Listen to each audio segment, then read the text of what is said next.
नाशाय श्रीशाय गुणराशये हृद्याय शुद्धविद्याय मध्वाय च नमो नमः। प्रथमो हनुमान् नाम द्वितीयो भीम एव च पूर्णप्रज्ञस्रुतियस्तु भगवत्कार्यसाधकः आपादमौलिपर्यन्तं गुरूणाम् आकृतिं स्मरेत् तेन विघ्नाः प्रणश्यन्ति सिद्ध्यन्ति च मनोरथाः। श्रीगुरुभ्यो नमः। नारायणाय परिपूर्णगुणार्णवाय विश्वोदयस्थितिलयो नियतिप्रदाय ज्ञानप्रदाय विबुधासुरसौख्यदुःखसत्कारणाय वितताय नमो नमस्ते। नारायणं सुरगुरुं जगदेकनाथं भक्तप्रियं सकललोकनमस्कृतं च त्रैगुण्यवर्जितमजं विभुमाध्यमीशं वन्दे भवघ्नमवरासुरसिद्धवन्द्यम्। नारायणं नमस्कृत्य नरं चैव नरोत्तमं देवीं सरस्वतीं व्यासं ततो जयमुदीरयेत्। कृष्णाय वासुदेवाय हरये परमात्मने प्रणतः क्लेशनाशाय गोविन्दाय नमो नमः। ಶ್ರೀಗುರುಭ್ಯೋ ನಮಃ.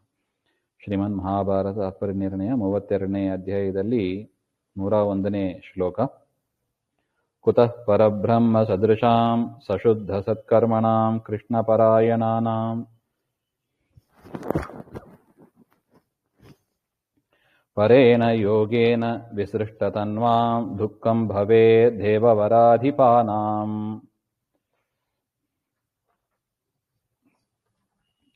ಹಿಂದೆ ನೋಡಿದಂತೆ ಯುಧಿಷ್ಠಿರ ತಾನು ಕೃಷ್ಣನ ಮಾತಿನಲ್ಲಿ ವಿಶ್ವಾಸ ಇಟ್ಟಿಲ್ಲ, ಅದರ ಸಲುವಾಗಿ ನರಕದ ದರ್ಶನ ಆಯಿತು. ತದನಂತರ ಅನೇಕ ಬಾರಿ ಕರುಣೆ ತೋರಿಸಿದ. ಯಕ್ಷಪ್ರಶ್ನ ಸಮಯದಲ್ಲಿ ಮತ್ತೆ ಸ್ವರ್ಗಾರೋಹಣ ಮಾಡುವಾಗ ನಾಯಿಗೂ ಕೂಡ, ಮತ್ತು ಅರ್ಜುನ ಭೀಮ ಅವರೆಲ್ಲ ನರಕದಲ್ಲಿ ಇದ್ದಂಗೆ ಧ್ವನಿ ಕೇಳಿಸ್ತು. ಅದನ್ನು ಕೇಳಿ ತಾನು ಕೂಡ ಇಲ್ಲೇ ಇರ್ತೇನೆ ಅಂತ ಕರುಣೆ ತೋರಿದ. ಇದನ್ನೆಲ್ಲ ಮೆಚ್ಚಿ ದೇವತೆಗಳು ಅವನ ಮೇಲೆ ಅನುಗ್ರಹವನ್ನು ಮಾಡಿ ನರಕದ ದರ್ಶನದಿಂದ ಅದನ್ನೆಲ್ಲ ಮರೆ ಮಾಡಿ ಉತ್ತಮ ಸ್ವರ್ಗಲೋಕಕ್ಕೆ ಕರ್ಕೊಂಡು ಹೋದ್ರು. ಎಲ್ಲಿ ಎಲ್ಲಾ ಪಾಂಡವರು ಕೂಡ ಸುಖವಾಗಿ ಇದ್ದರು ಅಂತಹ ಲೋಕಕ್ಕೆ ಯುಧಿಷ್ಠಿರನನ್ನು ಕೂಡ ಕರೆದುಕೊಂಡು ಹೋದ್ರು. ಹಾಗೆ ಅಂತ ಹಿಂದೆ ನೋಡಿದ್ದೀವಿ. ಅತ್ತೆ ಹೇಳ್ತಾರೆ, ತೇಷಾಂ ದುಃಖಂ ಮನಾಗಪಿ ನಾಸ್ತಿ. ಆ ಪಾಂಡವರಿಗೆ ದುಃಖ ಎಂಬುದು ಸ್ವಲ್ಪವೂ ಇಲ್ಲ. ಹಾಗೆ ಅಂತ ಯಾಕೆ? ಸಶುದ್ಧ ಸತ್ಕರ್ಮಣ, ಶುದ್ಧವಾದ ಶಮದಮಾದಿ ಗುಣದಿಂದ ಪವಿತ್ರರಾದವರು. ಹರಿಸಮರ್ಪಣವತ್ವೇನ ಉತ್ತಮಾನಿ ಕರ್ಮಾಣಿ ಯೇಷಾಂತೆ, ಪರಮಾತ್ಮನಿಗೆ ಸಮರ್ಪಣೆ ಮಾಡ್ತಾ ಕರ್ಮಗಳನ್ನ ಮಾಡತಕ್ಕವರು. ತೇಷಾಂ ಪರಬ್ರಹ್ಮ ದೃಶಾಂ, ಪರಬ್ರಹ್ಮ ಅಪರೋಕ್ಷೇನ ಪಶ್ಯತಾಂ, ಪರಮಾತ್ಮನನ್ನ ಅಪರೋಕ್ಷ ಮಾಡಿಕೊಂಡವರು ಅವರು. ಕೃಷ್ಣ ಪರಾಯಣಾನಾಂ, ಕೃಷ್ಣನ ಸೇವೆ ಮಾಡತಕ್ಕವರು, ಕೃಷ್ಣನನ್ನ ಆಶ್ರಯಿಸಿದವರು. ಪರೇಣ ಉತ್ತಮೇನ ಯೋಗೇನ ಹರಿಧ್ಯಾನೇನ ವಿಸೃಷ್ಟ ತನ್ವಾಂ, ಪರಮಾತ್ಮನನ್ನ ಧ್ಯಾನ ಮಾಡ್ತಾನೇ ದೇಹವನ್ನು ಬಿಟ್ಟವರು. ಅಂಥವರಿಗೆ ದೇವವರಾಧಿಪಾನಾಂ, ದೇವಶ್ರೇಷ್ಠರಿಗೂ ಕೂಡ ಒಡೆಯರಾದವರು ಭೀಮಾದಿಗಳು. ಅಂಥವರಿಗೆ ದುಃಖಂ ಕುತಃ, ಯಾವ ಕಾರಣದಿಂದ ಅವರಿಗೆ ದುಃಖ ಬರಲಿಕ್ಕೆ ಸಾಧ್ಯ? ದೇವರನ್ನ ಆಶ್ರಯಿಸಿದ್ರೆ ದುಃಖ ಹೇಗೆ ಬರ್ತದೆ? ಹಾಗೆ ಅಂತ ನ ಭವೇತ್ ಇತ್ಯರ್ಥ. ವಿಸೃಷ್ಟ ತನೂನಾಮಿತಿ ವಕ್ತವ್ಯೇ ವಿಸೃಷ್ಟ ತನ್ವಾಮಿತಿ ಸ್ತ್ರೀಯಾ ಮೂರ್ತಿ ತನುಸ್ತನು ಇತಿ ವಚನೇನ ಊಕಾರಾಂತ ತನುಶಬ್ದಸ್ಯಾಪಿ ಸತ್ವಾ ತಸ್ಯ ಚ ಹಾಮಿ ಬಹುವಚನೆ ದೀರ್ಘತ್ವಾದ್ ನುಡಭಾವಃ ಇತಿ ನುಡಾಗಮಸ್ಯ ಅನಿಷಿದ್ಧತ್ವಾತ್ ಅಂತ ಒಂದು ವ್ಯಾಕರಣ ವಿಶೇಷ ಹೇಳ್ತಾರೆ. ಈ ರೀತಿಯಾಗಿ ಪಾಂಡವರಿಗೆ ದುಃಖನೇ ಇಲ್ಲ. ಯಾಕೆ? ಒಳ್ಳೆ ಗುಣಗಳು ಇದೆ, ಪರಮಾತ್ಮನನ್ನು ಆಶ್ರಯಿಸಿದ್ದಾರೆ, ದೇವರ ಧ್ಯಾನ ಮಾಡ್ತಾ ಇರ್ತಾರೆ, ದೇವರ ಧ್ಯಾನ ಮಾಡಿ ದೇಹ ಬಿಟ್ಟವರು. ಅದರಿಂದ ಅವರಿಗೆ ದುಃಖಕ್ಕೆ ಅವಕಾಶನೇ ಇಲ್ಲ. ಹಾಗೆ ಏತೇ ಹಿ ದೇವ ಪ್ರವರಾಹ ಪೃಥಿವ್ಯಾಂ ಜಾತಾ ಭುವೋ ಭಾರ ಜಿಹೀರ್ಷುಮೀಶಂ ಪ್ರತೋಷ್ಯ ತದ್ಭಾವಿತ ಬುದ್ಧಿ ಕರ್ಮಭಿಃ ಪುನಶ್ಚ ತೇನೈವ ಸಹಾಪಿರೇ ದಿವಂ. ಅಂತಹ ದೊಡ್ಡ ದೊಡ್ಡ ದೇವತೆಗಳು ಭೂಮಿಗೆ ಯಾಕೆ ಬಂದರು ಅಂತ ಒಂದು ಪ್ರಶ್ನೆ. ಅದಕ್ಕೆ ಹೇಳ್ತಾ ಇದ್ದಾರೆ, ಕೃಷ್ಣಾವತಾರ ಮಾಡ್ತಾ ಇದ್ದಾನೆ ಪರಮಾತ್ಮ. ಆ ಪರಮಾತ್ಮನ ಸೇವೆ ಯಾವುದು? ಭೂಭಾರ ಹರಣ, ದೈತ್ಯರ ಸಂಹಾರ ಮಾಡೋದು. ಭೂಮಿಗೆ ಬರೋದು, ಭೂಮಿಯಲ್ಲಿ ಇರುವ ದೈತ್ಯರನ್ನೆಲ್ಲ ಸಂಹಾರ ಮಾಡೋದು, ಭೂಮಿಯನ್ನ ಪವಿತ್ರ ಮಾಡಿಸೋದು. ಇದೇ ಅವರ ದೇವತೆಗಳ ಉದ್ದೇಶ. ಪರಮಾತ್ಮ ಅವತಾರ ಮಾಡಿದ್ದು ಇದಕ್ಕೆ. ಈ ಪಾಂಡವರು ದೇವತೆಗಳು ಯಾದವರು ಎಲ್ಲರೂ ಅವತಾರ ಮಾಡಿದ್ದು ಇದಕ್ಕೆ, ಪರಮಾತ್ಮನ ಸೇವೆಗಾಗಿ ಅವತಾರ ಮಾಡಿದರು. ಅವರಲ್ಲಿ ಪ್ರಧಾನ ಅಂಗ, ಅನೇಕ ಜನ ಸೇವೆ ಮಾಡಿದ್ದಾರೆ. ಪ್ರಧಾನ ಅಂಗ ಅಂದ್ರೆ ಭೀಮಸೇನ ದೇವರು. ಇದೇ ತರ ರಾಮಾಯಣ ಕಾಲದಲ್ಲೂ ಪ್ರಧಾನ ಅಂಗ ಹಂಗೆಂದ್ರೆ ಹನುಮಂತ ದೇವರು. ಇಲ್ಲಿ ಪ್ರಧಾನ ಅಂಗ ಅಂದ್ರೆ ಭೀಮಸೇನ ದೇವರು. ಹಾಗೆ ಅಂತ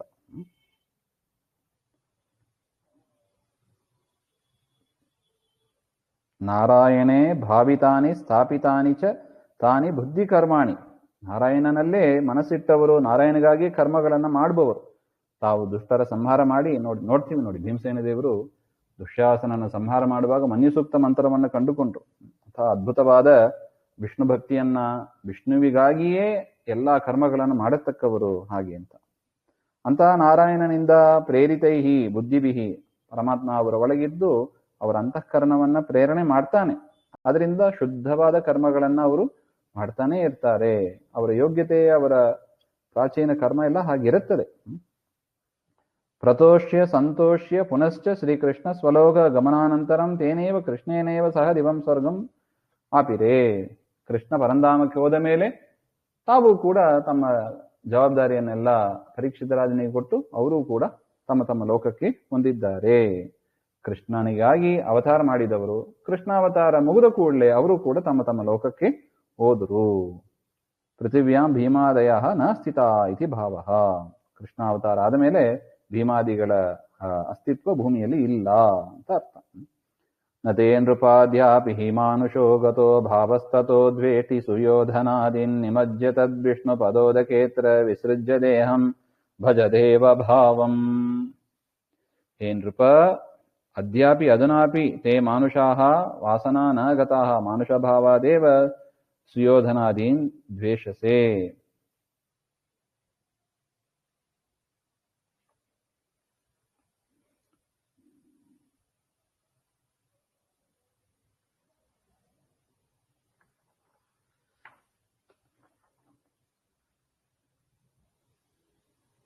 ಇದೆಲ್ಲ ಇಂದ್ರಾದಿ ದೇವತೆಗಳು ಯುಧಿಷ್ಠಿರನಿಗೆ ಹೇಳುವ ಮಾತು. ಅದರಿಂದ ಧರ್ಮರಾಜ, ಅದ್ಯಾಪಿ ಇದಾನೀಮಪಿ, ಈಗಲೂ ಕೂಡ ನಿನ್ನ ಮನುಷ್ಯರ ಸ್ವಭಾವ ಹೋಗ್ಲಿಲ್ಲ, ನ ಗತಃ. ಯಾಕೆ? ಆ ದೋಷದಿಂದಲೇ ಅವರು ಸತ್ತರು ಅಂತ ನೀ ಏನು ಹೇಳಿದಿ, ಅದೆಲ್ಲ ನಿನ್ನ ಮನುಷ್ಯರ ಸ್ವಭಾವದಿಂದ ಆದದ್ದದು. ಮನುಷ್ಯ ಭಾವ ಸುಯೋಧನಾದೀನ್ ದ್ವೇಷ್ಟಿ, ಮನುಷ್ಯರ ಭಾವನೆಯಂತೆ ದುರ್ಯೋಧನ ಮೊದಲಾದವುಗಳನ್ನು ನೀವು ದ್ವೇಷ ಮಾಡ್ತಾ ಇದ್ದಿ, ಈಗಲೂ ಕೂಡ ದ್ವೇಷ ಮಾಡ್ತಾ ಇದ್ದಿ. ಯಾಕೆ? ದುರ್ಯೋಧನ ಇದ್ದ ಕಡೆ ನಾನು ಇರೋದಿಲ್ಲ, ನಾನು ಸಜ್ಜನರು ಇರುವ ಕಡೆಗೆ ಹೋಗ್ತೀನಿ ಹಾಗೆ ಅಂತ. ಅದು ಮನುಷ್ಯರ ಸಂಬಂಧಿಯಾದ ಮಾತದು. ಅಂತ ಮಾತುಗಳನ್ನ ಈಗಲೂ ನೀನು ಮಾತಾಡ್ತೀಯ. ಅದರಿಂದ ವಿಷ್ಣು ಪದೋದಕ್ಕೆ, ಸ್ವರ್ಗದಲ್ಲಿ ಇರತಕ್ಕ ಗಂಗಾ ನದಿ ಅಂದ್ರೆ ಯಾವುದು? ಮಂದಾಕಿನ್ಯ. ಮಂದಾಕಿನಿಯಲ್ಲಿ ನಿಮಜ್ಯ ಸ್ನಾತ್ವಾ ಅತ್ರ ಮಂದಾಕಿನ್ಯಾಂ ದೇಹಂ ಮನುಷ್ಯ ದೇಹಂ ವಿಸೃಜ್ಯ ದೇವಭಾವಂ ಭಜ ಅಂತ. ಅದರಿಂದ ಅಲ್ಲಿ ಹೇಗೆ ನಮಗೆ ಭೂಮಿಯಲ್ಲಿ ಗಂಗಾ ನದಿ ಹರಿತದೆ, ಅದು ದೇವಲೋಕದಲ್ಲೂ ಹರಿತದೆ. ತ್ರಿಪದಗಾಮಿನಿ ಎಂದು ಕರೀತಾರೆ ಗಂಗಾ ನದಿಯನ್ನ.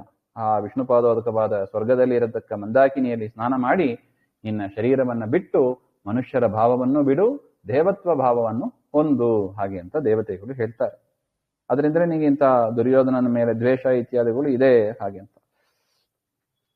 ಸುಯೋಧನಾಧ್ಯ ಸದಿಮೇ ಸುಪಾಪ ಆರಬ್ಧ ಪುಣ್ಯ ಕ್ಷಯಮಾಪ್ಯ ನಿತ್ಯೇ ನಿಶೇಷ ಸೌಖ್ಯೋಜ್ಜಿತ ನಿತ್ಯ ದುಃಖೇ ವಶಾ ಪತಿಷ್ಯಂತ್ಯ ಪುನರ್ನಿವೃತ್ತಾ. ಇನ್ನೊಂದು ಪ್ರಶ್ನೆ, ದುರ್ಯೋಧನನಿಗೆ ಹೇಗೆ ಉತ್ತಮ ಸ್ಥಾನ ಸಿಕ್ತು ಹಾಗೆ ಅಂತ ನೀನು ಪ್ರಶ್ನೆ ಮಾಡಿದಿ. ಅದಕ್ಕೆ ಹೇಳ್ತಾ ಇದ್ದಾರೆ, ಇದು ದುರ್ಯೋಧನ ಮೊದಲಾದವರು ಯಸ್ಮಾತ್ ಸುಪಾಪಾಹ, ಭಾರಿ ಪಾಪಿಷ್ಟರು. ತಸ್ಮಾತ್ ಆರಬ್ಧಸ್ಯ ಪುಣ್ಯಸ್ಯ ಭಗವತ್ಪಾದಾಚಾರ್ಯ ಕಾರಿತಸ್ಯ ಸ್ವರ್ಗಾದಿ ಪ್ರಾಪಕಸ್ಯ ಯಜ್ಞಾದಿ ರೂಪಕಸ್ಯ ಪುಣ್ಯಸ್ಯ ಅಂತ ಯಜ್ಞ ಯಾಗ ಇತ್ಯಾದಿಗಳನ್ನೆಲ್ಲ ಮಾಡಿದ್ದಾನೆ. ಅದರಿಂದ ಸ್ವರ್ಗದಲ್ಲಿ ಕೆಲವು ಕಾಲ ಇದ್ದು ತದನಂತರ ಭೋಗವನ್ನೆಲ್ಲ ಕಳ್ಕೊಂಡು ಮತ್ತೆ ಅಂಧತಮಸಿಗೆ ಅವನು ಹೋಗ್ತಾನೆ. ನಿಶೇಷಂ ಯಥಾ ಭವತಿ ಸೌಖ್ಯೇನ ಉಜ್ಜಿತಂ, ಚೂರೂ ಸೌಖ್ಯ ಅಂತ ಇರ್ಲಿಕ್ಕಿಲ್ಲ, ಅಂತಹ ನಿತ್ಯ ದುಃಖ ಇರತಕ್ಕದ್ದು ಆ ಅಂಧತಮಸ್ಸು.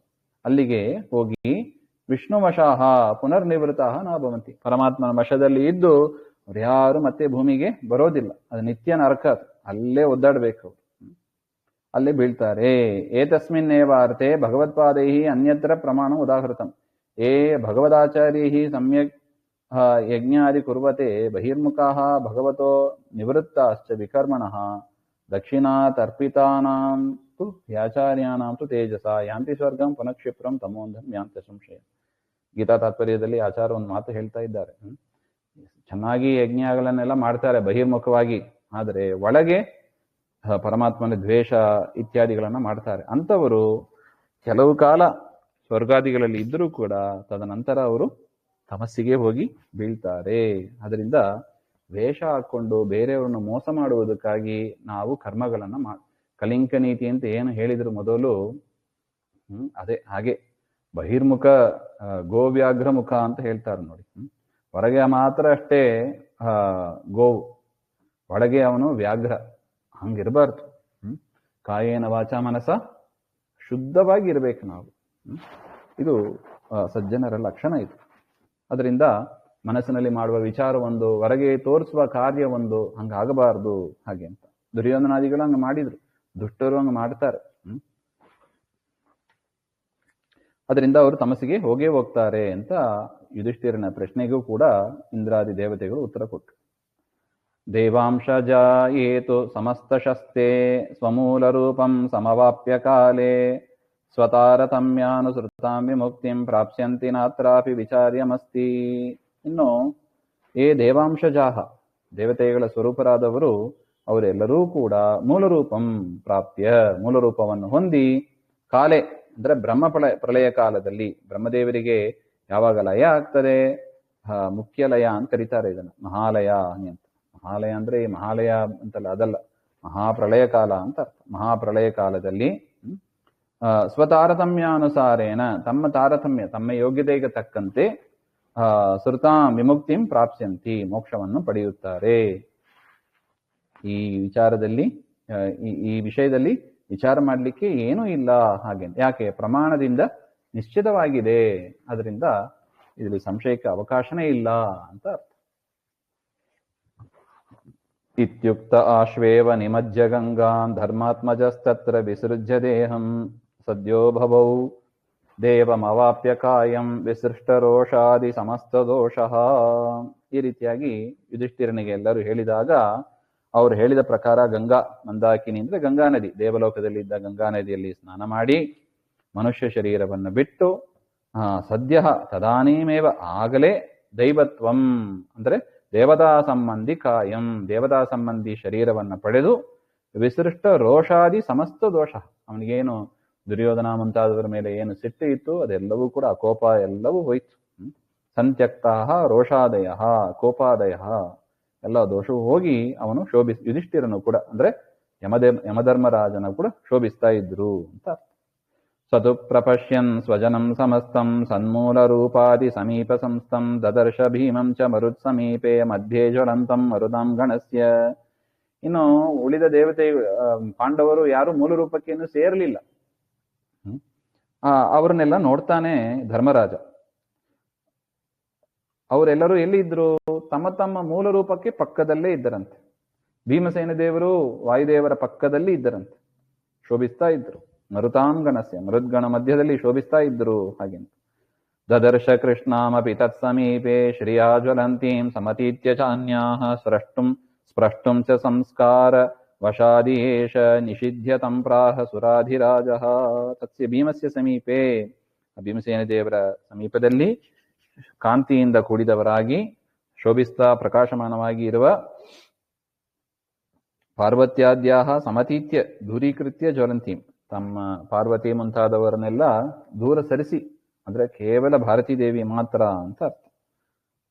ಕೃಷ್ಣಾಂ ಅಂತ ದ್ರೌಪದಿ ದೇವಿಯನ್ನು ಕೂಡ ಅಲ್ಲಿ ನೋಡಿದ್ರು. ಭೀಮನ ಪಕ್ಕದಲ್ಲಿ ದ್ರೌಪದಿ ದೇವಿಯನ್ನು ನೋಡಿದ್ರು. ಪೂರ್ವ ಸಂಸ್ಕಾರ ವಶಾತ್ ತಾಂ ಸ್ಪೃಷ್ಟುಂ ಯೇಷ ಐಚ್ಛತ್. ಮೊದಲು ತಾನೇನಾಗಿದ್ದ? ಯುಧಿಷ್ಠಿರನಾಗಿದ್ದಾಗ ದ್ರೌಪದಿ ದೇವಿಯನ್ನ ಮುಟ್ಟುತ್ತಾ ಇದ್ದ. ಆ ಒಂದು ಸಂಸ್ಕಾರದಿಂದ ಈಗ ತಾನು ಕೂಡ ಹೋಗಿ ಮುಟ್ಟಬೇಕು ಅಂತ ಪ್ರಯತ್ನ ಪಡ್ತಾನೆ. ತಂ ನಿಷಿಧ್ಯ ಸುರಾಧಿರಾಜ ಇಂದ್ರಾಹ. ಆಗ ಇಂದ್ರದೇವರು ತಡಿತಾರೆ. ಯಮ ಅಂದ್ರೆ ಯುಧಿಷ್ಠಿರ ಅಂತ ಹೇಳಬೇಕು. ಮನುಷ್ಯ ಶರೀರ ಹೋಗಿದೆ, ದೇವತ್ವ ಸ್ವಭಾವ ಬಂದಿದೆ. ಆದರೂ ಕೂಡ ಇಂದ್ರದೇವರು ಹೇಳಿದರು, ಏಷಾ ಹಿ ಸಾಕ್ಷಾತ್ ಜಗತಾಂ ಪ್ರಿಯಸ್ಯ ಪ್ರಾಣಾತ್ಮನೋ ಜೀವ ವರೇಶ್ವರಸ್ಯ ಪ್ರಾಣಪ್ರಿಯಾ ಶ್ರೀರಿತಿ ನಾಮಯಸ್ಯ ಶಮಾತ್ಮಕೇಸ್ಮಿನ್ ರಮತೆ ಸದೈಷಾ. ಏಷಾ ಕೃಷ್ಣ, ಇವಳು ಕೃಷ್ಣ ಭಾರತೀ ದೇವಿ. ಶೇಷಾದೀನಾಮಪಿ ಈಶ್ವರಸ್ಯ, ಶೇಷಾದಿಗಳಿಗೂ ಕೂಡ ಒಡೆಯನಾದ ಸ್ವಾಮಿಯಾದ ಜಗತಾಂ ಪ್ರಿಯಸ್ಯ, ಜಗತ್ತಿಗೆ ಪ್ರಿಯರಾದ ಪ್ರಾಣಾತ್ಮನಃ, ಆ ಮುಖ್ಯ ಪ್ರಾಣ ದೇವರಿದ್ದಾರೆ. ಆ ಮುಖ್ಯ ಪ್ರಾಣ ದೇವರ ಸಾಕ್ಷಾತ್ ಪ್ರಾಣಪ್ರಿಯ ಪ್ರಾಣವಲ್ಲಭ, ಮುಖ್ಯ ಪ್ರಾಣ ದೇವರ ಮಡದಿ ಇವರು. ಏಷಾ ಕೃಷ್ಣ. ದ್ರೌಪದಿ ಅಂದ್ರೆ ಭಾರತೀ ದೇವಿನೇ. ಯದ್ ಯದ್ ಯದ್ ಯಸ್ಮಾತ್ ಶಮಾತ್ಮಗೆ ಶಂರೂಪೇ ಅಸ್ಮಿನ್ ಮುಖ್ಯ ಪ್ರಾಣೇ ರಮತೆ. ಇವಳಿಗೆ ಶ್ರೀ ಅಂತ ಹೆಸರು. ಯಾಕೆ? ಶಂ ಅಂದ್ರೆ ಸುಖದಿಂದ ಶಂರೂಪರಾದ ಮುಖ್ಯ ಪ್ರಾಣ ದೇವರಲ್ಲಿ ರಮತೆ. ಶಂ ರ ಅಂದ್ರೆ ಶಂ ಪ್ಲಸ್ ರಿ ಶ್ರೀ ಅಂತ ಆಯ್ತು. ಶಂ ಅಂದ್ರೆ ಮುಖ್ಯ ಪ್ರಾಣದೇವರು. ಮುಖ್ಯ ಪ್ರಾಣದೇವರಲ್ಲಿ ರಮತೆ. ಅದರಿಂದ ಇವರಿಗೆ ಶ್ರೀ ಅಂತ ಕೂಡ ಹೆಸರಿದೆ ದ್ರೌಪದಿ ದೇವಿಗೆ. ಹಾಗೆಂತ ಹೇಳಿ ಅವರನ್ನು ನೀನು ಮುಟ್ಲಿಕ್ಕೆ ಹೋಗ್ಬೇಡ, ಇವರು ಭಾರತೀ ದೇವಿ ಅವರು ಹಾಗೆ ಅಂತ ಹೇಳಿದ್ರು. ಅದನ್ನು ಹೇಳ್ತಾ ಇದ್ದಾರೆ. ಯುಷ್ಮತ್ ಚತುರ್ದೇಹ ಗತಸ್ಯ ವಾಯೋರ್ ವಾಯುಪ್ರಿಯಾ ಭೀಮ ತನೋಸ್ತಥೈವ ಭೋಗಾಯ ಸೃಷ್ಟಾ ಪುರುಷೋತ್ತಮೇನ ಯುಷ್ಮತ್ ಪ್ರಿಯಾರ್ಥಂ ಭವತಾಂಚ ದಾರೈಹಿ. ವಾಯುಪ್ರಿಯ, ವಾಯುದೇವರಿಗೆ ಪ್ರಿಯಳಾದ ಭಾರತೀ ದೇವಿ ಯುಷ್ಮತ್ ಚತುರ್ದೇಹಗತಸ್ಯ ಸಹದೇವಾಂತಾನಾಂ ಯುಷ್ಮಾಕಂ ಚತುರ್ನಾಂ ದೇಹೇಶು ಪ್ರವಿಷ್ಟಸ್ಯ ಭೀಮಾತ್ಮನಃ. ನಿಮ್ಮಲ್ಲಿ ಸೇರಿದ ವಾಯುದೇವರು ಹಾಗೆ ಅಂತ. ಅಂದ್ರೆ ಯಾರು? ಪಾಂಡವರಲ್ಲಿ ಭೀಮಸೇನ ದೇವರು ಸಾಕ್ಷಾತ್ ವಾಯುದೇವರ ಅವತಾರ. ಇನ್ನು ಯುಧಿಷ್ಠಿರನಲ್ಲಿ ಧರ್ಮರೂಪದಿಂದ ವಾಯುದೇವರು ಸೇರ್ಕೊಂಡಿದ್ರು. ಮತ್ತು ಅರ್ಜುನನಲ್ಲಿ ವೀರ್ಯ ರೂಪದಿಂದ ವಾಯುದೇವರು ಸೇರ್ಕೊಂಡಿದ್ರು. ನಕುಲನಲ್ಲಿ ಸೌಂದರ್ಯ ರೂಪದಿಂದ ಸೇರಿದ್ರು. ಸಹದೇವನಲ್ಲಿ ನೀತಿಯ ರೂಪದಿಂದ ವಾಯುದೇವರು ಸೇರಿದ್ರಲ್ವಾ. ದ್ರೌಪದಿ ದೇವಿ ಜೊತೆಗೆ ವಿಹಾರ ಮಾಡುವಾಗ ಆ ನಿಮ್ಮ ಶರೀರದಲ್ಲಿ ಇದ್ದ ಆ ವಾಯುದೇವರೇ ಭಾರತೀ ದೇವಿ ಜೊತೆಗೆ ವಿಹಾರ ಮಾಡಿದ್ದೆ ಹೊರತು ನೀವು ಯಾರು ಅಲ್ಲ ಹಾಗೆಂತ ಆ ವಿಚಾರವನ್ನು ಕೂಡ ತಿಳಿಸ್ತಾ ಇದ್ದಾರೆ. ವಾಯೋಹೋ ಭೋಗಾಯ ಭೋಗಾರ್ಥಂ ತದೇವ ಯುಷ್ಮತ್ ಪ್ರಿಯಾರ್ಥಂ ಚ ಭವತಾಂ ಧಾರೈಹಿ ಸಹ. ನಿಮ್ಮ ಹೆಣ್ಣಂದಿರ ಜೊತೆಗೆ ನೀವು ಅಲ್ಲಿ ವಿಹಾರ ಮಾಡ್ತಾ ಇದ್ರಿ. ಆದರೆ ನಿಮ್ಮ ಜೊತೆಗೆ ಇದ್ದ ಆ ವಾಯುದೇವರು ಯಾವ ರೂಪದಿಂದ ಇದ್ರು ವಾಯುದೇವರು, ಅವರು ಮಾತ್ರ ಭಾರತೀ ದೇವಿ ಜೊತೆಗೆ ಆ ದ್ರೌಪದಿ ದೇವಿಯಲ್ಲಿ ವಿಹಾರ ಮಾಡ್ತಾ ಇದ್ರು. ಅದರಿಂದ ಅದೊಂದು ವಿಚಿತ್ರ ಕಲ್ಪನೆ. ವಿಚಿತ್ರ ಕಲ್ಪನೆ ಅಂದ್ರೆ ಅದು ಇಲ್ಲದೇ ಇದ್ದದ ಕಲ್ಪನೆ ಅಂತಲ್ಲ, ಅದು ವಿಚಿತ್ರ ಘಟನೆ, ಅದು ವಿಚಿತ್ರ ಸಾಮರ್ಥ್ಯ, ಅದು ಒಂದು ವಿಚಿತ್ರ ಕ್ರಿಯೆ. ಅದು ಭಾರತೀ ದೇವಿ ವಾಯುದೇವರ ಜೊತೆ, ಪಾಂಡವರಲ್ಲಿ ಇದ್ದ ವಾಯುದೇವರ ಜೊತೆಗೆ, ಉಳಿದ ದೇವತಾ ಸ್ತ್ರೀಯರು ಆ ಜೀವನ ಜೊತೆಗೆ. ಉದಾಹರಣೆಗೆ ದ್ರೌಪದಿ ದೇವಿಯಲ್ಲಿ ಇದ್ದ ಶ್ಯಾಮಲಾದೇವಿ ಧರ್ಮರಾಜನ ಜೊತೆಗೆ, ದ್ರೌಪದಿ ದೇವಿಯಲ್ಲಿ ಇದ್ದ ಶಚಿದೇವಿ ಅರ್ಜುನನ ಜೊತೆಗೆ, ಅರ್ಜುನ ಇಂದ್ರಾವತಾರ, ಮತ್ತು ನಕುಲ ಸಹದೇವರ ಜೊತೆಗೆ ಉಷಾದೇವಿ, ಇವರು ಈ ರೀತಿಯಾಗಿ ವಿಹಾರವನ್ನು ಮಾಡಿದ್ರು. ಆದರೆ ಪಾಂಡವರಲ್ಲಿ, ನಿಮ್ಮಲ್ಲಿ ಅಂದ್ರೆ ಪಾಂಡವರಲ್ಲಿ, ನಿಮ್ಮಲ್ಲಿ ಇದ್ದ ವಾಯುದೇವರು ದ್ರೌಪದಿ ದೇವಿಯಲ್ಲಿ ಇದ್ದ ಭಾರತೀ ದೇವಿಯರ ಜೊತೆಗೆ ವಿಹಾರ ಮಾಡ್ತಾ ಇದ್ರು. ಇದನ್ನೆಲ್ಲ ನೀವು ತಿಳ್ಕೋಬೇಕು ಹಾಗೆ ಅಂತ. ಈ ರೀತಿಯಾಗಿ ಪರಮಾತ್ಮನಿಂದ ಸೃಷ್ಟಿಸಲ್ಪಟ್ಟ ಶರೀರ ಆ ದ್ರೌಪದಿ ದೇವಿಯ ಶರೀರ. ಪ್ರೀತಿಸ್ತತೋ ಹ್ಯಭ್ಯಧಿಕಾ ಬಭೂವ ಭೀಮಸ್ಯ ಚಾಸ್ಯಾಸ್ತದನುಸ್ಮ ಪಾರ್ಥೇ ತತೋ ಭವತ್ಸ್ವೇವ ಯಥಾಕ್ರಮೇಣ ಗುಣಾನುಸಾರೇಣ ಸಮೀರಿಣಸ್ಯ. ಆ ಕಾರಣದಿಂದಲೇ ಭೀಮಸ್ಯ ಅಸ್ಯಾಶ್ಚ ಪರಸ್ಪರಂ ಅತ್ಯಧಿಕಾ ಪ್ರೀತಿ ಬಭುವ. ಈ ಕಾರಣದಿಂದಲೇ ದ್ರೌಪದಿ ದೇವಿಗೆ ಭೀಮಸೇನ ಅಂದ್ರ ಭಾರಿ ಇಷ್ಟ, ತನ್ನ ಪತಿಯೇ. ಭೀಮಾನಂತರಂ, ತದನಂತರ ಅರ್ಜುನನಲ್ಲಿ ಸ್ವಲ್ಪ ಇಷ್ಟ, ತದನಂತರ ಧರ್ಮರಾಜ ನಿನ್ನಲ್ಲಿ, ಈಗ ತದನಂತರ ನಕುಲ ಸಹದೇವರಲ್ಲಿ ಹಾಗೆ ಅಂತ. ಸಮೀರಣಸ್ಯ, ಮುಖ್ಯ ಪ್ರಾಣದೇವರ ಸನ್ನಿಧಿಗೆ ಅನುಗುಣವಾಗಿ ಅವರು ಪ್ರೀತಿಯನ್ನು ತೋರಿಸಿದ್ರು. ಮುಖ್ಯ ಪ್ರಾಣದೇವರ ಸನ್ನಿಧಾನ ಸಾಕ್ಷಾತ್ತಾಗಿ ಭೀಮನಲ್ಲಿ, ಸ್ವಲ್ಪ ಸನ್ನಿಧಾನ ಹೆಚ್ಚು ಅರ್ಜುನನಲ್ಲಿ. ಅದರಿಂದ ದ್ರೌಪದಿ ದೇವಿ ಸ್ವಲ್ಪ ಪ್ರೀತಿ ಹೆಚ್ಚು ತೋರಿಸಿದ್ರು ಅರ್ಜುನಲ್ಲಿ. ಯಾಕೆ? ವಾಯುದೇವರ ಸನ್ನಿಧಾನ ಸ್ವಲ್ಪ ಹೆಚ್ಚು ಇತ್ತು ಬೇರೆಯವ್ರನ್ನ ಕಂಪೇರ್ ಮಾಡಿದಾಗ. ಮತ್ತು ಯುಧಿಷ್ಠಿರನಲ್ಲಿ ಅರ್ಜುನನಿಗಿದ್ದಕ್ಕಿಂತ ಸ್ವಲ್ಪ ಕಡಿಮೆ. ಅದರಿಂದ ಅರ್ಜುನ ನಂತರ ಯುಧಿಷ್ಠಿರನನ್ನ ಪ್ರೀತಿ ಮಾಡಿದ್ರು. ಇನ್ನು ನಕುಲ ಸಹದೇವರಲ್ಲಿ ಇನ್ನೂ ಕಡಿಮೆ ಇತ್ತು, ಯುಧಿಷ್ಠಿರನಲ್ಲಿ ಇದ್ದಕ್ಕಿಂತ ಕಡಿಮೆ ಇತ್ತು. ಅದರಿಂದ ಇನ್ನೂ ಸ್ವಲ್ಪ ಪ್ರೀತಿ ಕಡಿಮೆ ಆಯಿತು. ವಾಯುದೇವರ ಸನ್ನಿಧಾನ ಎಷ್ಟು ಇತ್ತೋ ಅದರ ತಕ್ಕಂತೆ ದ್ರೌಪದಿ ದೇವಿ ಪ್ರೀತಿಯನ್ನ ತೋರಿಸ್ತಾ ಇದ್ರು ಹಾಗೆ ಅಂತ ಅರ್ಥ. ಇದೆಲ್ಲ ಇಂದ್ರದೇವರು ಹೇಳ್ತಾ ಇದ್ದಾರೆ ಯುಧಿಷ್ಠಿರನಿಗೆ. ಅಸ್ಯಾಶ್ಚ ಭೀಮೆ ಅಭ್ಯಧಿಕಾ ಪ್ರೀತಿ ಪಾರ್ಥೆ ಅರ್ಜುನೆ ಸಮೀರಣಸ್ಯ ಭವದಾದಿ ನಿಷ್ಠ ಗುಣಾನುಸಾರೇಣ ಇಯಂ ಹಿ ಸಾ ಶುದ್ಧ ತನು ಪ್ರಜಾತ ಶಚ್ಚಾದಿ ಯೋಗ ಪದಗಾದ್ಗ್ರ್ಯದೇಹ ಯೂಯಂ ಸ ಸರ್ವೇ ಮರುತ ವಿಶೇಷ ಸಂಯೋಗಹೀನ ಸ್ವಶರೀರ ಸಂಸ್ಥಾ. ಈಗಾದರೂ ಈ ಭಾರತೀ ದೇವಿ ಆ ಶರೀರವನ್ನ ಅಲ್ಲೇ ಬಿಟ್ಟುಬಿಟ್ಟು ಬಂದಿದ್ದಾರೆ, ಎಲ್ಲ ದೇಹವನ್ನು ಬಿಟ್ಟುಬಿಟ್ಟಿದ್ದಾರೆ. ಆ ಬಿಡುವಾಗಲೇ ಅವರ ಸನ್ನಿಧಾನವೂ ಹೋಯ್ತು. ಯಾರದು? ಪಾರ್ವತಿ, ಶಚಿದೇವಿ, ಉಷಾ ಅವರ ಸನ್ನಿಧಾನ ಎಲ್ಲ ಹೋಯ್ತು. ಈಗ ಕೇವಲ ಭಾರತೀ ದೇವಿ ಮಾತ್ರ ಇದ್ದಾರೆ ಹಾಗೆ ಅಂತ. ಅದೇ ತರ ನೀವು ಕೂಡ ನಿಮ್ಮ ಶರೀರವನ್ನೆಲ್ಲ ಬಿಟ್ಟಾಗ ನಿಮ್ಮಲ್ಲಿ ಇದ್ದ ಆ ವಾಯುದೇವರ ವಿಶೇಷ ಸನ್ನಿಧಾನ ಹೋಯ್ತು. ಅರ್ಜುನ ದೇಹ ಬಿಟ್ಟಾಗ ಆ ಮುಖ್ಯ ಪ್ರಾಣದೇವರು ಅಲ್ಲಿಂದ ಹೊರಟರು. ನೀನು ದೇಹ ಬಿಟ್ಟಾಗ ನಿನ್ನಲ್ಲಿ ಇದ್ದ ಪ್ರಾಣದೇವರು ಧರ್ಮ ರೂಪದಲ್ಲಿ ಇದ್ದ ಪ್ರಾಣದೇವರು ಹೊರಟರು. ಈಗ ನೀವು ಶುದ್ಧ ರೂಪರಾಗಿ ಇದ್ದೀರಿ. ವಾಯುದೇವರ ವಿಶೇಷ ಸನ್ನಿಧಾನ ನಿಮ್ಮಲ್ಲಿ ಈಗ ಇಲ್ಲ. ಅದೇ ತರ ದ್ರೌಪದಿ ದೇವಿಯಲ್ಲೂ ಕೂಡ ನಿಮ್ಮ ಮಡದಿಯರ ಒಂದು ಸನ್ನಿಧಾನ ಇಲ್ಲ. ಕೇವಲ ಈಗ ಅವರು ಭಾರತೀ ದೇವಿ ರೂಪದಿಂದ ಇದ್ದಾರೆ. ಅದರಿಂದ ಅತಯೇವ ಅಗ್ರ್ಯ ದೇಹ ಭಾರತೀ ಸ್ವರೂಪರಾಗಿ ಇದ್ದಾರೆ. ಯೂಯಂ ಸರ್ವೇ ಮರುತಃ ವಿಶೇಷ ಸಂಯೋಗೇನ ವಿಶೇಷ ಹೀನಾ. ನಿಮ್ಮಲ್ಲೂ ಕೂಡ ವಾಯುದೇವರ ವಿಶೇಷ ಸನ್ನಿಧಾನ ಈಗ ಇಲ್ಲ. ನಿಮ್ಮ ಈ ಶರೀರದಿಂದ ಮೂಲ ರೂಪದಲ್ಲಿ ನೀವು ಈಗ ಸೇರ್ಬೇಕು ಹಾಗೆ ಅಂತ. ಸ್ಪರ್ಶೇನಾಸ್ಯಾಃ ಪವಮಾನ ಪತ್ನ್ಯಾಃ ಸುಪೂತತಾಲಂ ಭವತಾಮಿದಾನಿಂ ನಚೋತ್ತರತ್ರಾಪಿ ಭವೇತ್ ಕಥಂಚಿತ್ ದಿವೌಕಸಾಂ ಮಾನುಷ ದೇಹಿನೋ ಯಥಾ. ಅದರಿಂದ ತಸ್ಮಾತ್ ಇದಾನೀಂ ಅಸ್ಯಾಹ ಪವಮಾನ ಪತ್ನ್ಯಾಹ. ಈಗ ದ್ರೌಪದಿ ದೇವಿ ವಾಯುದೇವರ ಹೆಂಡತಿ ಆಗಿದ್ದಾರೆ. ಸ್ಪರ್ಶೇಪಿ ನೀನು ಮುಟ್ಟಿದರೂ ಕೂಡ ಭವತಾಂ ಸುಪೂತತಾಪಿ ಶುದ್ಧತಾಪಿ ನಾಲಂ ಸಮರ್ಥಾಹ. ಅವರನ್ನ ಮುಟ್ಲಿಕ್ಕೆ ನಿನ್ನಿಂದ ಆಗೋದಿಲ್ಲ. ಯದ್ಯಪಿ ನಿನಗೆ ಶುದ್ಧ ಶರೀರ ಇದೆ, ನಿನಗಿಂತ ಸಾವಿರ ಪಟ್ಟು ಶುದ್ಧರಾಗಿ ಇರ್ತಾರೆ. ಮಡಿಯಲ್ಲಿ ಇರ್ತಾರೆ, ಅವರು ಶುದ್ಧರಾಗಿ ಇರ್ತಾರೆ. ಮಡಿಲಿರೋರ್ನ ಹೋಗಿ ಮುಟ್ತಾರೇನು? ನಾವು ಎಂತೇ ಮಡಿಯಾಗಿದ್ರು ಕೂಡ ನಾವು ಸ್ವಾಮಿಗಳ ಮಡಿ ಹಾಗೆಂತ ಸ್ವಾಮಿಗಳನ್ನ ಮುಟ್ಲಿಕ್ಕೆ ಆಗ್ತದ? ನಮ್ಮ ಮಡಿನೇ ಬೇರೆ, ಅವರ ಮಡಿನೇ ಬೇರೆ. ಹೇಗೋ ಅದೇ ತರ ಅದೇ ದೇವತೆಗಳು ಅವರು ಶುದ್ಧರಾಗಿ ಇರ್ತಾರೆ. ಇದ್ದಕ್ಕಿದ್ದಾಗಿ ನಾವು ಹೋಗಿ ಹಾಗೆಲ್ಲ ಮುಟ್ಟಬಾರದು ಹಾಗೆ ಅಂತ. ಉತ್ತರತ್ರಾಪಿ ಸಮರ್ಥ ನ ಭವೇತ್. ಹೀಗಂತಲ್ಲ, ಇನ್ನು ಮುಂದೆಯೂ ಅಷ್ಟೇ ಹಾಗೆಲ್ಲ ಹೋಗಿ ಮುಟ್ಲಿಕ್ಕೆ ಬರೋದಿಲ್ಲ. ಮಾನುಷ ದೇಹಿನಃ ಸುಪೂತತಾ ದಿವೌಕ ಸಂಸ್ಪರ್ಶೆ ಯಥಾ ನಾಲಂ ತಥಾ. ಮನುಷ್ಯ ಶರೀರದಲ್ಲಿ ಇರುವವರು ದೇವತೆಗಳನ್ನ ಮುಟ್ಟೋದಕ್ಕೆ ಹೇಗೆ ಸಮರ್ಥರಲ್ಲವೋ ಅದೇ ರೀತಿಯಾಗಿಯೇ ನಮಗಿಂತ ತಾರತಮ್ಯದಲ್ಲಿ ದೊಡ್ಡವರು ಇದ್ದವರನ್ನು ಕೂಡ ಇದ್ದಕ್ಕಿದ್ದ ಹಾಗೆಲ್ಲ ಹೋಗಿ ಮುಟ್ಲಿಕ್ಕೆ ಬರೋದಿಲ್ಲ ಹಾಗೆ ಅಂತ ಅರ್ಥ. ಇತೀರಿತಂ ತಂ ಪ್ರತಿಸನ್ನಿವೃತ್ತಂ ವಿನಾಶಯನ್ ಮಾನುಷ ವಾಸನಾಂ ಸ್ವಯಂ ಸಮಾಶ್ಲಿಷತ್ ಶುದ್ಧ ತನುಸ್ತನೋತ್ತೋ ಧರ್ಮೋ ಹರೇ ಸೋ ಭವದಾಶು ತತ್ಸಮಃ. ಈ ರೀತಿಯಾಗಿ ಪ್ರತಿಸನ್ನಿವೃತ್ತಂ ದ್ರೌಪದಿ ಸಂಸ್ಪರ್ಶೆ ನಿವೃತ್ತಿಂ ಇಚ್ಛಂತಂ.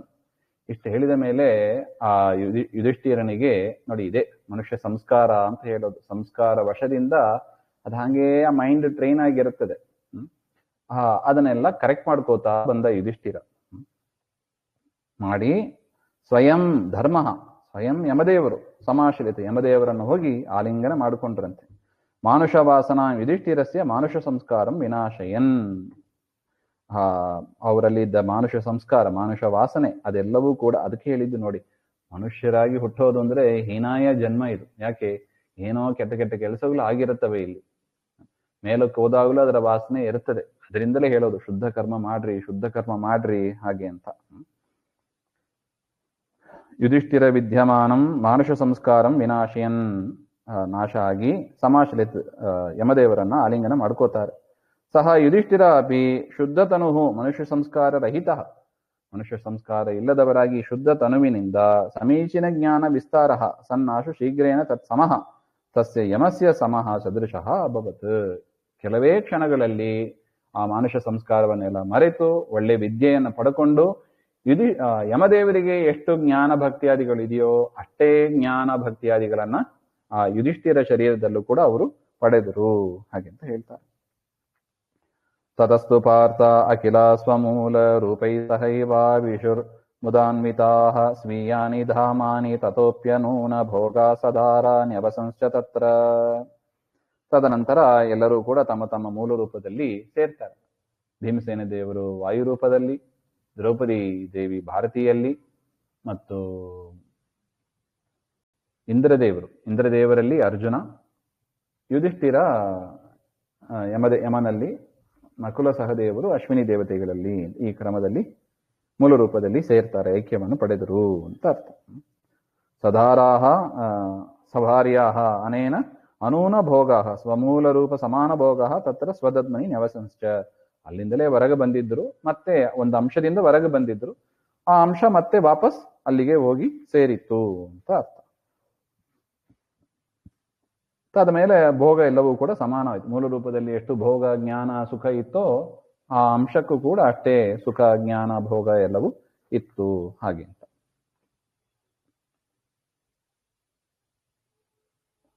ತತ್ರಾಪಿ ಕೃಷ್ಣೇನ ಸಮಾಗಮೋ ಭೂಪುರೇವ ತೇಷಾಮಪಿ ತತ್ಪರಾಣಾಂ ಚಿಕ್ರೀಡಯೇಭಿಃ ಸಹಿತಸ್ತಥೈವ ಕೃಷ್ಣೋಪಿ ತದ್ವತ್ ಸರಥೋರ್ಜುನೇನ.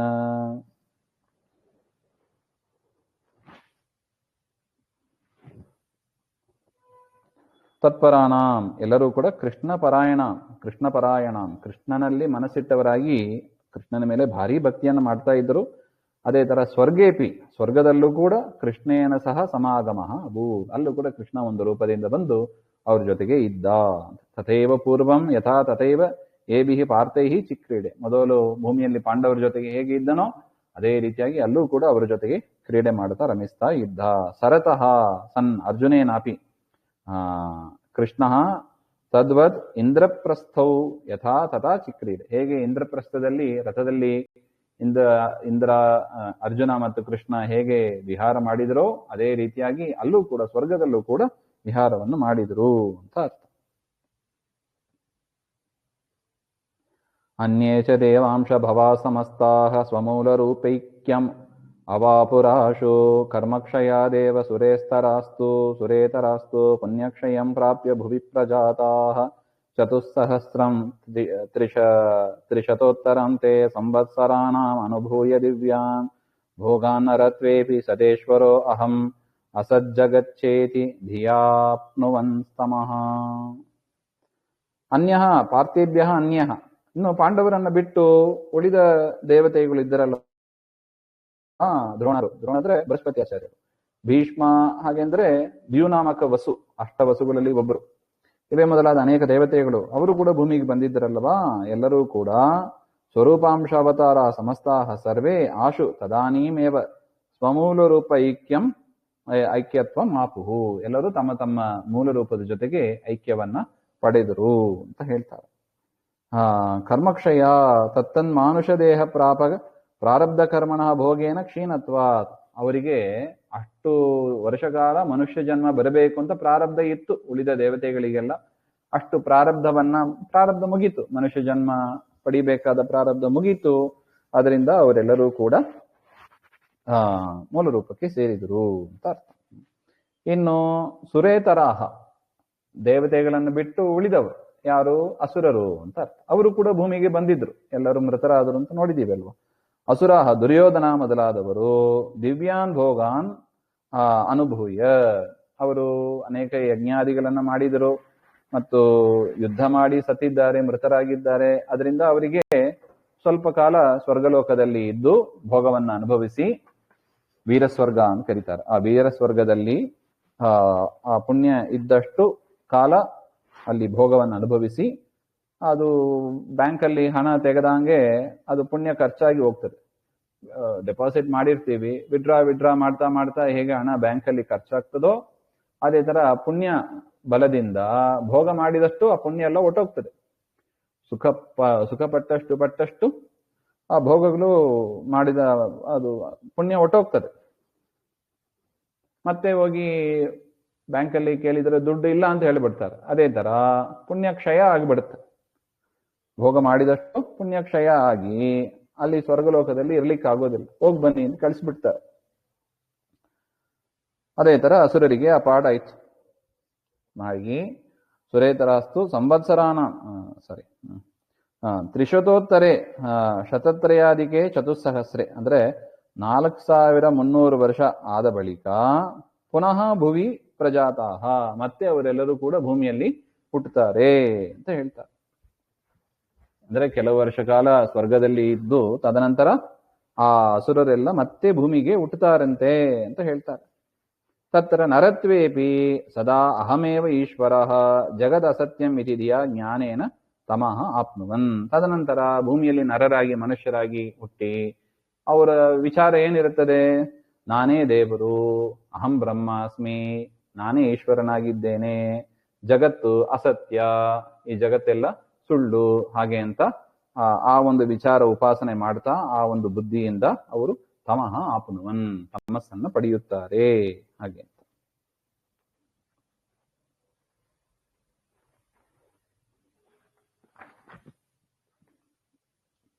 ದುಃಖೇ ಅದರಿಂದ ನಾನೇ ದೇವರು, ಜಗತ್ತು ಸುಳ್ಳು ಹಾಗೆ ಅಂತೆಲ್ಲ ಉಪಾಸನೆ ಮಾಡೋದು ಅದು ಎಂದಿಗೂ ಒಳ್ಳೆಯದಕ್ಕೆ ಕಾರಣ ಆಗೋದಿಲ್ಲ. ಅದರಿಂದ ಅಂತಹ ನೀಚ ಉಪಾಸನೆಯನ್ನ ಬಿಡಬೇಕು ಅಂತ ಹೇಳ್ತಾರೆ. ದುಃಖೇಪಿ ತೇಷಾಂ ಇಹ ತಾರತಮ್ಯಂ ಕಲೇಃ ಪರಂ ದುಃಖಮಿಹಾಖಿಲಾಚ್ಚ ಯಥಾ ವಿರಿಂಚಸ್ಯ ಸುಖಂ ಪರಂ ಸ್ಯಾಂ ಮುಕ್ತೌ ಹರಿದ್ವೇಷ ಕೃತೋ ವಿಶೇಷಃ. ಇಹ ತಮಸಿ ತೇಷಾಂ ಅಸುರಾನಾಮ ಅಸುರರಿಗೆ ದುಃಖ ವಿಷಯದಲ್ಲಿ ತಾರತಮ್ಯ, ಅಲ್ಲೂ ತಾರತಮ್ಯ ಇದೆ. ಕಲಿಗೆ ಹೆಚ್ಚು ದುಃಖ, ವಿಪ್ರಚಿತ್ತಿ ತದನಂತರ, ಕಂಸ ಕಾಲನೇಮಿ ಅವನಿಗೆ ತದನಂತರ, ಈ ರೀತಿಯಾಗಿ ಅಲ್ಲೂ ಕೂಡ ತಾರತಮ್ಯ ಇದ್ದೇ ಇದೆ. ಹೇಗೆ ಬ್ರಹ್ಮದೇವರಲ್ಲಿ ಉಚ್ಚ ಸುಖ, ಸಜ್ಜನರಲ್ಲಿ ಫಸ್ಟ್ ಅಂದ್ರೆ ಬ್ರಹ್ಮದೇವರು, ಅದೇ ಆ ವಾಯುದೇವರೇ ಮುಂದೆ ಬ್ರಹ್ಮ ಪದವಿಗೂ ಬರ್ತಾರೆ, ಮುಂದೆ ಬ್ರಹ್ಮನಾಗ್ತಾರೆ. ಅದರಿಂದ ಸಜ್ಜನರಲ್ಲಿ ಫಸ್ಟ್ ಅಂದ್ರೆ ಯಾರು ಶ್ರೇಷ್ಠರು, ಜೀವೋತ್ತಮರು ಅಂದ್ರೆ ಬ್ರಹ್ಮದೇವ. ಅದನ್ನೇ ಜೀವೋತ್ತಮ ಅಂತ ಹೇಳೋದು ನಾವು. ಜೀವ ಅಧಮ ಅಂದ್ರೆ ಕಲಿ, ಜೀವನಲ್ಲಿ ವರ್ಷ ಅಂದ್ರೆ ಕಲಿ, ಅವನೇ ದುರ್ಯೋಧನಾಗಿ ಬಂದದ್ದು. ಜೀವರಲ್ಲಿ ಉತ್ತಮರು ಅಂದ್ರೆ ಅದು ಬ್ರಹ್ಮದೇವರು, ವಾಯುದೇವರು ಎಂಬ ಅರ್ಥದಲ್ಲಿ ಬರುತ್ತದೆ. ಅವರಿಗೆ ಹೇಗೆ ಉಚ್ಚ ಸುಖ ಇದೆಯೋ ಅದೇ ತರ ದುರ್ಯೋಧನನಿಗೆ ಉಚ್ಚ ದುಃಖ, ಭಾರಿ ದುಃಖ ಇರುತ್ತದೆ ಅಂತ ಅರ್ಥ.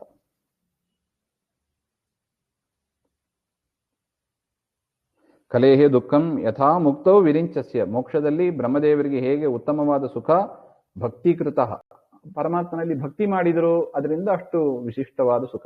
ಎಷ್ಟು ಭಕ್ತಿ ಮಾಡ್ತೀವೋ ಅಷ್ಟು ವಿಶಿಷ್ಟವಾದ ಸುಖ, ಎಷ್ಟು ದ್ವೇಷ ಮಾಡ್ತೀವೋ ಅಷ್ಟು ವಿಶಿಷ್ಟವಾದ ದುಃಖ. ನೋಡಿ ಎಷ್ಟು ಚಂದ ಇದೆ ನೋಡಿ ಹೊಂದಾಣಿಕೆ.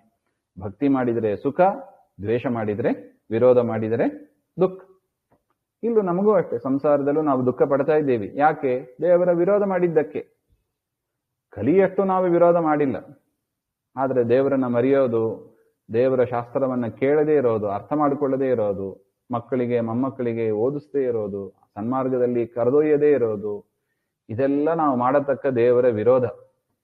ದೇವರ ನೈವೇದ್ಯ ಮಾಡದೆ ಊಟ ಮಾಡೋದು, ವ್ರತ ಉಪವಾಸಗಳು ಮಾಡದೇ ಇರೋದು, ಪ್ರಾತಃ ಸ್ನಾನ ತೀರ್ಥಯಾತ್ರೆ ಮಾಡದೇ ಇರೋದು, ಇದೆಲ್ಲ ನಾವು ಮಾಡತಕ್ಕ ಅಪರಾಧಗಳು. ದೇವರು ಮಾಡು ಅಂತ ಹೇಳಿದ್ದಾನೆ, ನಾವು ಮಾಡಲ್ಲ ಅಂತ ಹೇಳಿ ಕೂತಿರೋದು. ಅದರಿಂದ ನಮಗೆ ದುಃಖಗಳು ಬರುತ್ತವೆ. ಕಲಿಗೆ ಸ್ವಲ್ಪ ಹೊತ್ತು ನಾವು ಪುಣ್ಯ ಕೆಲಸ ಮಾಡ್ತೀವಿ, ಶಾಸ್ತ್ರ ಕೇಳ್ತೀವಿ, ವಿಚಾರ ಮಾಡ್ತೀವಿ, ಅದಕ್ಕೆ ಭಕ್ತಿ ಮಾಡ್ತೀವಿ, ಅದಕ್ಕೆ ತಕ್ಕಂತೆ ಸುಖ. ಅದರಿಂದ ಎರಡು ಮಾಡ್ತಾ ಇದ್ದೀವಿ. ಈಗಂತೂ ನಾವು ಪರಮಾತ್ಮನಲ್ಲಿ ಭಕ್ತಿಯೂ ಮಾಡ್ತೀವಿ, ದ್ವೇಷವೂ ಮಾಡ್ತೀವಿ, ವಿರೋಧವೂ ಮಾಡ್ತೀವಿ. ಭಕ್ತಿ ಮಾಡಿದರೆ ಸುಖ, ದ್ವೇಷ ಮಾಡಿದರೆ ದುಃಖ. ಬ್ರಹ್ಮಾದಿಗಳಿಗೆ ಸದಾ ಸುಖನೇ ಇರುತ್ತದೆ. ಯಾಕೆ? ಸದಾ ಭಕ್ತಿನೇ ಮಾಡ್ತಾರವರು ಸಜ್ಜನರು. ಇನ್ನು ಕಲಿ ಮುಂತಾದವರು ಸದಾ ದುಃಖವೇ ಪಡ್ತಾರೆ. ಯಾಕೆ? ಸದಾ ದ್ವೇಷನೇ ಮಾಡ್ತಾರೆ. ಅದರಿಂದ ನಾವು ಕೂಡ ಯಾವುದೋ ಒಂದು ಕ್ಯಾಟಗರಿಯಲ್ಲಿ ಸೇರಬೇಕು. ಅದರಿಂದ ದುಷ್ಟರ ಕ್ಯಾಟಗರಿ ಯಾಕೆ ಹೋಗಬೇಕು? ದೇವರ ವಿರೋಧ ಮಾಡದೆ ಪರಮಾತ್ಮ ಏನ್ ಹೇಳಿದ್ದಾನೋ ಪರಮಾತ್ಮನಲ್ಲಿ ಮನಸ್ಸಿಟ್ಟು, ಅಥವಾ ತಿಳ್ಕೊಂಡಿದ್ದಷ್ಟು, ನಾವೆಷ್ಟು ತಿಳ್ಕೊಂಡಿದ್ದೇವೋ ಅಷ್ಟಾದ್ರೂ ನಾವು ದೇವರಲ್ಲಿ ಮನಸ್ಸು ಇಟ್ಟು ಬೇರೆ ಕಡೆ ಮನಸ್ಸಿಡದೆ ಸನ್ಮಾರ್ಗದಲ್ಲಿ ಹೋಗುವ ಒಂದು ಪ್ರಯತ್ನ ನಾವು ಪಡಬೇಕು ಅಂತ ಈ ವಿಚಾರ ನಮಗೆ ತಿಳಿಸಿಕೊಡ್ತಾ ಇದೆ ನೋಡಿ. ಯಾಕೆ? ಇದೇ ಡೆಸ್ಟಿನೇಷನ್ ನೋಡಿ. ಸಜ್ಜನರಿಗೆ ಯಾವುದು ಡೆಸ್ಟಿನೇಷನು, ದುಷ್ಟ ಜನರಿಗೆ ಯಾವುದು ಡೆಸ್ಟಿನೇಷನು? ಅಲ್ಟಿಮೇಟ್ ಡೆಸ್ಟಿನೇಷನ್ ಇದು. ಇದೆಲ್ಲ ನಿತ್ಯ. ಮೋಕ್ಷ ಹೊಂದಿದ ಮೇಲೂ ನಿತ್ಯ, ತಮಸ್ಸು ಹೊಂದಿದ ಮೇಲೂ ನಿತ್ಯ, ಮತ್ತೆ ವಾಪಸ್ ಬರುವಂತೆ ಇಲ್ಲ, ಹುಟ್ಟು ಸಾವು ಇಲ್ಲ. ಅದರಿಂದ ಇದು ನಮಗೆ ದೇವರು ಕೊಟ್ಟಿರೋ ಅವಕಾಶ. ಸರಿಯಾಗಿ ಪರಮಾತ್ಮನ ವಿಚಾರ ಮಾಡ್ತಾ ಪ್ರಾಪರ್ ಡೆಸ್ಟಿನೇಷನ್ಗೆ ನಾವು ಹೋಗಬೇಕು, ನಮಗೆ ಯೋಗ್ಯವಾದ ಡೆಸ್ಟಿನೇಷನ್ಗೆ ನಾವು ಹೋಗಬೇಕು ಹಾಗೆ ಅಂತ. ಕೇಚಿತ್ ಪಿಶಾಚಾಸುರ ರಾಕ್ಷಸತ್ವಂ ಅವಾಪ್ಯ ವಿಷ್ಣೋರಪಿ ತತ್ಪರಾಣಾಂ ದ್ವೇಷಾತ್ ತಮೋಂಧಂ ತ್ವರಯಾ ಸಮಾಪ್ನುಯುಃ ದೇವಾಸ್ವಕಾಲೇ ನಿಜಯೋಗ್ಯ ಮುಕ್ತಿಂ. ಕೇಚಿತ್ ಅಸುರಾಹ ಪಿಶಾಚಾದಿತ್ವಂ ಅವಾಪ್ಯ, ಇನ್ನು ಕೆಲವರು ಪಿಶಾಚಿಯಾಗಿ ಬಂದರು. ಕೆಲವು ಅಸುರರು ಪಿಶಾಚಿಯಾಗಿ ಹುಟ್ಟಿ ವಿಷ್ಣೋಹೋ ತತ್ಪರಾಣಾಂ, ವಿಷ್ಣುಪರಾಣಾಂ ದ್ವೇಷಾತ್, ಪರಮಾತ್ಮನಲ್ಲಿ ಭಕ್ತಿ ಮಾಡುವವರು ಯಾರು ಸಜ್ಜನರು ಅಂತ ಇದ್ದಾರೆ ಅವರ ಮೇಲೆ ದ್ವೇಷ, ಆ ದ್ವೇಷದಿಂದ ತ್ವರೆಯ ವೇಗೇನ ಅಂದಂತಮಃ ಸಮಾಪ್ನಿಯು, ತಮಸ್ಸಿಗೆ ಹೋಗ್ತಾರೆ. ನೋಡಿ, ಕೆಲವು ಅಸುರರು ಮನುಷ್ಯರಾಗಿ ಹುಟ್ಟಿ ನಾನೇ ದೇವರು, ಜಗತ್ತು ಸುಳ್ಳು ಅಂತೆಲ್ಲ ವಿಚಾರ ಮಾಡಿ ತಮಸ್ಸಿಗೆ ಹೋದ್ರು. ಇನ್ನು ಕೆಲವರು ಪಿಶಾಚಿಯಾಗಿ ಹುಟ್ಟಿ, ಪಿಶಾಚಿ ಅಂದ್ರೆ ಏನು, ವಾತ ಶರೀರ, ಅದಕ್ಕೆ ಇಂದ್ರಿಯಗಳು ಯಾವುದು ಇರೋದಿಲ್ಲ, ಬರೀ ಹಸಿವು ಬಾಯಾರಿಕೆ ಇರುತ್ತದೆ. ಕುಡಿಯೋಣ ಅಂದ್ರೆ ನೀರು ಕುಡಿಯೋಕೆ ಕೈ ಇರೋದಿಲ್ಲ, ಕುಡಿಯೋದಕ್ಕೆ ಬಾಯಿ ಇರೋದಿಲ್ಲ, ವಾತ ಶರೀರ ಅಂತ ಶರೀರ. ನೋಡಿ, ನಾವು ದೇವತೆಗಳ ಶರೀರ ಅದು ತೇಜಸ್ಸಿನಿಂದ ಆದ ಶರೀರ ಅಂತ ನೋಡ್ತೀವಿ. ನಮ್ಮ ಶರೀರ ಇದರಲ್ಲಿ ಪೃಥ್ವಿ ಮತ್ತು ಜಲದಿಂದ ತುಂಬಿದ ಶರೀರ ಇದು. ಇನ್ನು ಪಿಶಾಚಿಗಳ ಶರೀರ ಅದು ವಾತ ಶರೀರ, ಗಾಳಿಯಿಂದ ತುಂಬಿದ ಶರೀರ ಅದು. ಅದು ಪ್ರಾಕೃತ ಶರೀರವೇ. ಆದ್ರಿಂದ ಅಂತ ದೇಹವನ್ನು ಪಡೆದು ಅವರು ತಮಸ್ಸಿಗೆ ಹೋಗ್ತಾರೆ ಕಾಲಕ್ರಮೇಣ. ದೇವ ಸ್ವಕಾಲೇ ಪರಾಂತೆ, ದೇವತೆಗಳು ಯಾವಾಗ ಬ್ರಹ್ಮದೇವರಿಗೆ ಲಯ ಆಗ್ತದೆ ಅವ್ರ ಜೊತೆಗೆ ಅವರು ನಿಜಯೋಗ್ಯ ಮುಕ್ತಿಂ, ತಮಗೆ ಯೋಗ್ಯವಾದ ಮೋಕ್ಷವನ್ನ ಹೊಂದುತ್ತಾರೆ. ಹಾಗೆ ಅಂತ ಮುಂದಿನ ವಿಚಾರ ನಾಳೆ ನೋಡೋಣ. ಶ್ರೀಮಧ್ವಾಂತರ್ಗತ ಶ್ರೀಕೃಷ್ಣ ಅರ್ಪಣಮಸ್ತು. ಶ್ರೀ ಹರೇ ನಮಃ.